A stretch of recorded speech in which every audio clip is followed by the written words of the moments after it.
ಮತ್ತೆ ನೀವು ಹಂಗೆ ಪಂಚಾಯತ್ ಮೆಂಬರ್ಗಳು ನಿಮ್ಮದು ಕೆಲಸ ತೊಗೋಬೇಕ್ರಿ. ಏನೂ ಅರ್ಥ ಇಲ್ಲ. ಬೋರ್ಡ್ ಮೀಟಿಂಗ್ ಹೋಗಿ ಒಂದು ಕಪ್ ಚಾ 2 ಬಿಸ್ಕಿಟ್ ತಿಂದು ಬಂದುಬಿಡ್ತೀರಿ. ಪಂಚಾಯತಿ PDO ಅಂದ್ರೆ ನಿಮ್ಮ ಕೈ ಒಳಗಿನ ನೌಕರದಾರಕ್ಕೆ, ನಿಮ್ಮ ಸಾಹೇಬ್ರಲ್ಲ ಅವರು ತಿಳ್ಕೊರಿ. ಈಗ ಯಾಕೆ ಮುಂದಿನ ಹೇಳಕತ್ತೀನಿ, ನಿಮ್ಮ ಸಾಹೇಬ್ ತಾಲೂಕಿ ನೀವೇನು ಪಂಚಾಯತಿಗೆ ನಿರ್ಣಯ ಮಾಡ್ತೀರಿ ಅದನ್ನು ಇಂಪ್ಲಿಮೆಂಟ್ ಮಾಡೋದು ಅಷ್ಟೇ ಕರ್ತವ್ಯ ಅವ್ರದ್ದು. ಹೆಚ್ಚಿನ ಏನು ಕಾರಬಾರ ಮಾಡುವಂಗಿಲ್ಲ. ಮತ್ತು ಪಂಚಾಯತಿ ಆಸ್ತಿನೇ ಇದ್ರೊಳಗಿಲ್ಲ ಅಂತ ಉತ್ತರ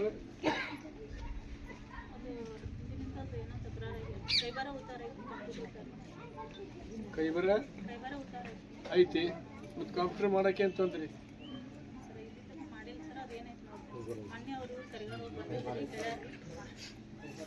ಕೈಬರ ಇದ್ರೆ ಕಂಪ್ಯೂಟರ್ ಮಾಡ್ಲಿಕ್ಕೆ ಏನು ತೊಂದ್ರೆ ಐತಿ?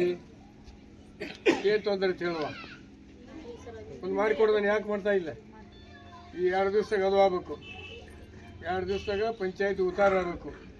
ನೀನು ನಾಳೆ ಗಟ್ರ ಕೆಲಸ ಸ್ವಚ್ಛ ಮಾಡಕ್ಕೆ ಹಚ್ಬೇಕು. ನಾಳೆ ಹಚ್ಚಿ 3 ಗಂಟೆಗೆ ಮೀಟಿಂಗ್ ಬಾ. ನೀ ಗಟ್ರ ಕೆಲಸ ಸ್ವಚ್ಛ ಮಾಡಕ್ಕೆ ಹಚ್ಚಿದ್ದನ್ನು ಫೋಟೋ ತೊಗೊಂಬ, ವಿಡಿಯೋ.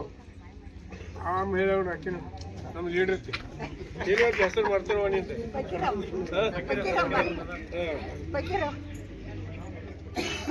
ಆಕಿ ಅಲ್ಲಿ ಒಂದು ಏನೋ ಗಟ್ರ ಹಾಕಿನು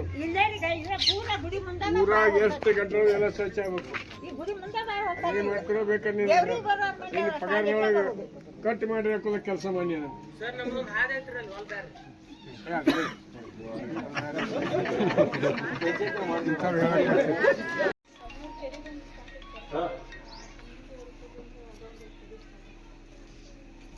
ಅದೊಂದಾದ್ರು ಸಾಕಾಗೈತೆ.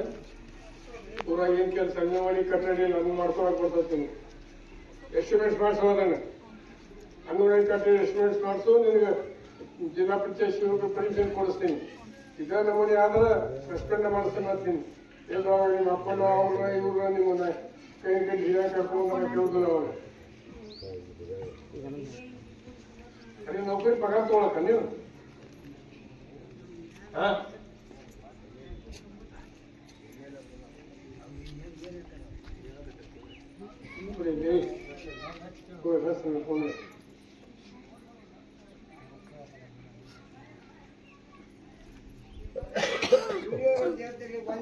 ಊರಿಗೆ ಬಂದು ವಿಕೆಟ್ ಕೊಟ್ಟು ಕೇಳಬೇಕ ಮತ್ತೆ